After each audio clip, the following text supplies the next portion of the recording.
দীর্ঘ জার্নির পর মোটামুটি পৌঁছে গিয়েছি আমরা হোমস্টেতে।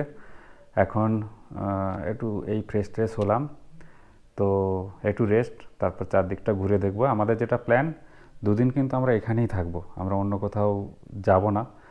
তো এখানটায় ঘুরে দেখা, জাস্ট প্রকৃতি উপভোগ করা, এটাই আমাদের প্ল্যানের মধ্যে রয়েছে। তো সঙ্গে থাকুন, দেখতে থাকুন বাকি অংশ। এই হচ্ছে আমাদের হোমস্টে। এখানে একটা সিঙ্গেল বেড আছে, এখানে একটা ডবল বেড রয়েছে, এখানে একটা ছোট্ট টেবিল রয়েছে, আর একটা মিরর রয়েছে। এই হচ্ছে বাথরুম, কমোড রয়েছে, বেসিন রয়েছে। সব থেকে যেটা ভালো লাগা সেটা হচ্ছে যে এই বিছানাতে বসে প্রকৃতি উপভোগ করতে পারা যাবে, এবং প্রকৃতি উপভোগ করতে করতেই কিন্তু বাকি সময়টা আমরা কাটাতে পারবো, যেটা আমরা চাইছিলাম। জানলা থেকেই দূরের সব পাহাড়, এই দিকে কাঞ্চনজঙ্ঘা, স্কাই ক্লিয়ার থাকলে দেখা যায়। দেখা যাক আমাদের ভাগ্যে জোটে কিনা। এইরকমই এই হোমস্টেতে আরও, মানে সব মিলিয়ে মোট 3টে রুম রয়েছে।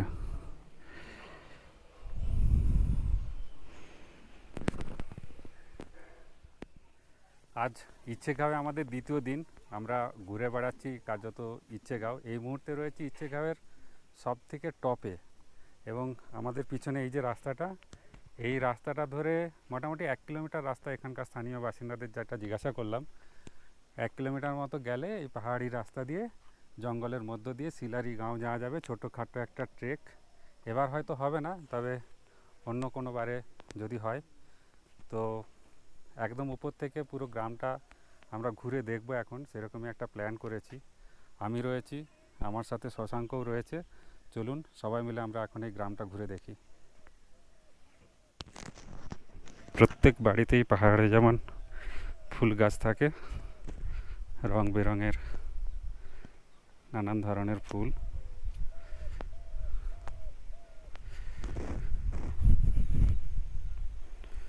আমরা ক্রমশ উপর থেকে নিচে নামছি।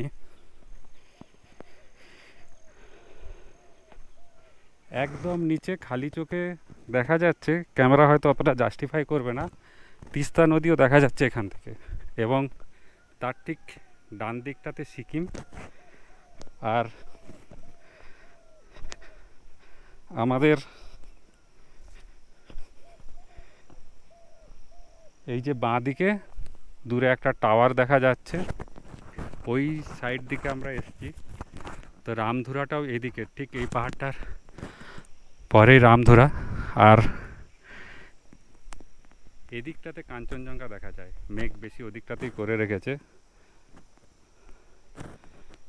এই হচ্ছে পুরো ইচ্ছেগাঁও। এখানকার স্থানীয়দের সঙ্গে কথা বলে যেটা জানতে পেরেছি, 40 থেকে 45টার মতো বাড়ি রয়েছে। এখন তো অধিকাংশ বাড়িতেই হোমস্টে রয়েছে। তো এখানে অনেকেই আসেন, সারা বছরই মোটামুটি লোকজনের যাতায়াত রয়েছে। আরেকটা জিনিস, প্রত্যেক বাড়ি লাগোয়া চাষের জায়গা রয়েছে, সবাই কিছু না কিছু চাষ করছেন। এই যে রাস্তাটা, এই রাস্তাটা কালিম্পংয়ের দিক থেকে আসছে। এই জায়গাটার নাম হচ্ছে ভালুমার্গ। এখান থেকে এই যে উপরে, এটা হচ্ছে ইচ্ছেগাঁও। উপরে যে বাড়িগুলো দেখা যাচ্ছে, ওই বাড়িগুলোই হচ্ছে ইচ্ছেগাঁও। আমরা একদম ওই উপরে সাদা রঙের যে হোমস্টেটা, ওখানে আমরা রয়েছি। ওই পুরো জায়গাটাই হচ্ছে ইচ্ছেগাঁও।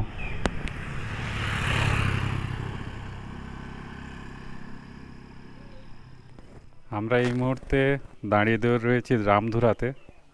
রামধুরা থেকে ভিউটা পুরো এরকম, একের পর এক হোমস্টে, আর এই হচ্ছে মেন রোড। আমরাও এই রোড দিয়েই এসেছি কালিম্পংয়ের দিক থেকে। এটা একটা আন্ডার কনস্ট্রাকশন বাড়ি, পাশে একটা হোমস্টেও রয়েছে।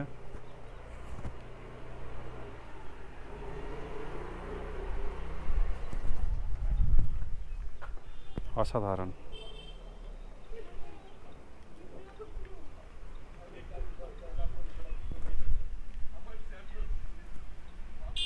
আমাদের দুদিনের ইচ্ছেখাও সফর শেষ। কার কেমন লাগলো সবারই একটু মতামত নিয়ে নিই। আচ্ছা, বাইরে সমীরণ বসে রয়েছে। সমীরণ, বল কেমন লাগলো, কেমন উপভোগ করলি?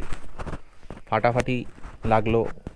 মানে যেরকমটা ভেবে এসেছিলাম যে দুদিন আমরা একদম মানে নির্ভেজাল রেস্ট নেব এবং আড্ডা মারবো, ঠিক সেটাই হয়েছে। সেরকমই একটা পরিবেশে আমরা আছি, যেখানে আমাদের ঘরের যে রুমটা আমরা নিয়েছি সেখানে যে বিছানাটা রয়েছে সেই বিছানায় শুয়ে শুয়ে পাহাড় দেখা যাচ্ছে এবং এই প্রকৃতি পরিবেশ অনুভব করা যাচ্ছে, উপভোগ করা যাচ্ছে।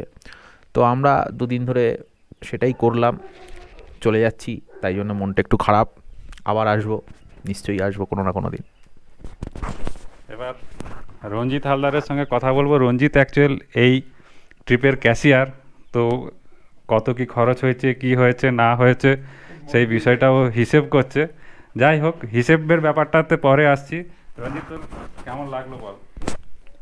বেশ ভালোই লাগলো। আমরা যেমন পাহাড়ে গিয়ে রোজ মানে সকাল থেকে সন্ধে পর্যন্ত একটা ঘরে মানে সকাল পর্যন্ত থেকে একেবারে দিনের বেলা সারাদিন ঘুরে মানে শরীরের যে কষ্ট, সেই কষ্টটা থেকে কিন্তু আমরা অনেকটাই এখানে রেহাই পেয়েছি। দুদিন একেবারে ঘরের ভিতরে ঘরবন্দি অবস্থায় এবং মানে এত ভালো পরিবেশে পাহাড়কে ছুঁয়ে রেখে যে অনুভূতি, সেটা একেবারে মানে বলা যাবে না, এতটাই ভালো লেগেছে এখানে। দুদিন আমরা যেমনটা ভেবে এসেছিলাম ঠিক তেমনটাই লেগেছে। আর ইচ্ছেগাঁও তো একেবারে নতুন জায়গা, একেবারে ইচ্ছেগাঁও একটা ইন্টারেস্টিং নাম ছিল, এসে কিন্তু মানে নামের সঙ্গে জায়গারও একটা বেশ মিল রয়েছে, সেটা কিন্তু দেখতে পেলাম। একটা ছোট্ট একটা জায়গা, যেটা জানতে পারলাম যে মাত্র 40টা ঘর এবং ম্যাক্সিমাম 200 জন মানুষ, এলাকার মানুষ বাস করে। একেবারে সুশৃঙ্খলভাবে এরা বাস করে। সব মিলিয়ে বেশ ভালোই ট্রিপ হয়েছে।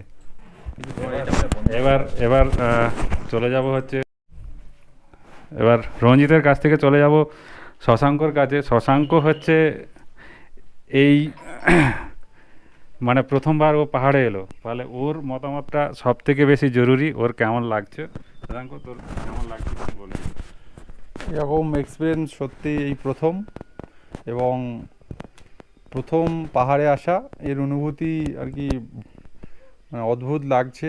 যেরকম হঠাৎ ক্ষণিকের মধ্যেই মেঘ, আবার রৌদ্র, কখনো কখনো বৃষ্টি, সত্যি এটা অনবদ্য আর কি। তো ভাবতেই পারছি না এরকম একটা জায়গায় আসবো।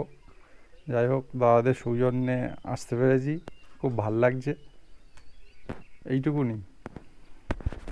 একদমই তাই। আমরা চারজন, এই চারজনে মিলে কিন্তু এই দুদিন ভীষণ আনন্দ করেছি এবং এই মুহূর্তে আমাদের বেরিয়ে যাওয়ার কথা। এখন প্রায় 11টা 10-15 হয়। আমরা 12টার দিকে বেরোবো এখান থেকে। একটা গাড়ি বুক করেছি। তো একবারে সোজা এখান থেকে এনজিপি স্টেশন, তারপর দার্জিলিং মেলে কলকাতায় ফেরা।